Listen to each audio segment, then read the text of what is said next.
دلته کې چې کله دی پخوانی ژرندې ته موږ راورسېدو نو که دا ژرندې چا لیدلي دا به پخوا په اوبو باندې چلېدې ځکه پنیر د پاسه جوړه کړې د دې نه چې واوښتلو نو ډېر ښکلې او ډېرې ښکلې او زبردستې علاقې شروع شولې چې موسم یې هم ډېر زیات صفا او ډېر زیات خوندور او یخې هواګانې وې. سلامونه ټولو یاران دوستان ته سهار ټیم او د الله پاک نوم مې واخیستو د مور پلار په دعا سره د خپل کور نه بهر راووتم ځکه چې تلم د کار طرف ته خو لږ ډوکي موټر راښکل او بیا مې په دې شاته ګراونډ باندې نظر واچو مطلب زموږ د کور نه چې کوم شاته ګراونډ په هغې مې نظر واچو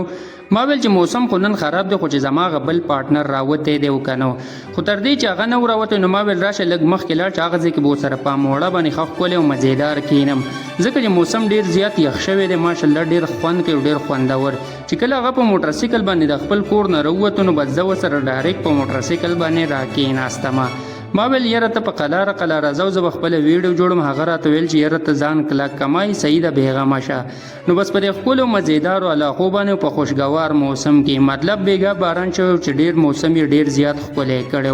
علاقې خو به تاسو ته ښکاري چې ډېرې زیاتې خوندورې او ډېرې زیاتې مزېدارې ښکاري خو موسم لا فلحال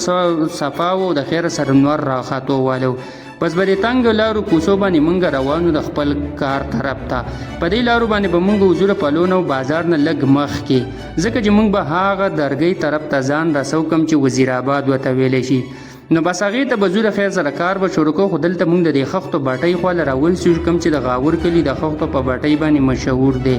او اوس د دې کلو نومونه ماله نه راځي که څوک د دې ځای اوسېدونکي موږ ته لازمي په کمنټس کې ووایي او زموږ په فیسبوک پیج یا په یوټیوب چینل باندې نه وي نو زمونږ چینل د سره لازمي سبسکرایب کړئ فیسبوک پیج د سره لازمي فالو کړئ ځکه چې موږ دلته کې کله د غټ نیر ته راووتو نو ما درته ویل چې په دې طرف باندې زموږ د کار ځای لرې خو نه دی نو ده راته وویل چې ټینشن مه اخله په دې طرف باندې ډېر زیات نږدې دی په نسبت د درګۍ باندې نو ما وتل صحیح ده خو دا علاقه خو ډېره زیاته خوندوره او ډېره زیاته مزېداره ده ځکه چې په دې ځای کې ماشاءالله ډېره ښکلې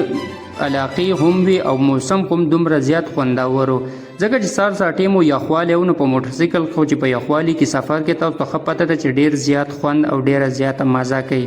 بس ما مې د پارټنر ته وویل یاره دا ډېر زیات ښکلی خوړ دی په دې کې به میان نه وي هغه راته ویل چې دلته کې میان څه کوي بس ما ورته ویل زه صحیح ده بس په دې چړیا باندې چې وختو نو دا هغه پخوانی ژرنده ده پخوا خلکو به چې کومه په اوبو چلېدله خو پته نه لګي چې اوس یې ورانه کړې ده که څه حساب دی نو بس ډېر ښکلې علاقې ته راورسېدو تاسو لیدلی شئ چې ماشاءالله دې ځای ته راوځو په دې چیک پوسټ باندې چې کله راواوښتو نو بس تر دې چې د غرونه مخامخ په نظر رالو نو ما زه پوه شوم چې زموږ د کار ځای د خیره سره راورسېدو